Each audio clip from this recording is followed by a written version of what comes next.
11 नवंबर 2025 को बालाघाट जिले के बैहर तहसील मुख्यालय से कुछ दूर स्थित बैहर मलाजखंड रोड पर आमगांव चौक में एक युवक ने एक युवती की धारदार हत्या से सरे राह बीच चौराहा में हत्या कर दी, जिसके बाद से गांव और आसपास के क्षेत्र में सनसनी फैल गई।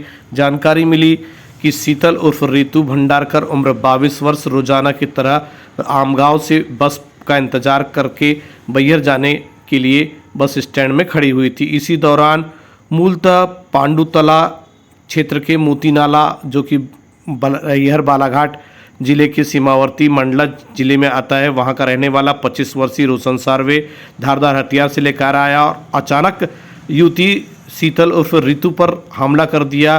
कुछ लोग समझ पाते उसके पहले ही उसने उसका गला रेत दिया था, जिससे उसकी मौका वारदात पर हत्या हो गई थी। लेकिन बड़ी बात यह है कि युवक रोशन वहां से फरार नहीं हुआ, वहीं पर बैठा रहा और जब तक पुलिस आई उसे गिरफ्तार की और आरोपी को अपने साथ लेके गई। वहीं दूसरी ओर लोगों का हुजूम लग गया।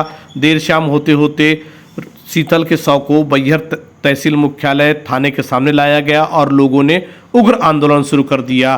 पूरे रास्ते को जाम कर दिया गया, जिस कारण बसों के रूट बदल दिए गए, तो शहर के लोगों को आवागमन में अच्छी खासी परेशानी हुई। दूसरी ओर शीतल उर्फ रितु भंडारकर उम्र 22 वर्ष के परिजनों की मांग है कि उसके परिजनों को 1 करोड़ रुपया दिया जाए, सरकारी नौकरी दी जाए, युवक को फांसी दी जाए और उसके घर को जमींदोज कर दिया जाए।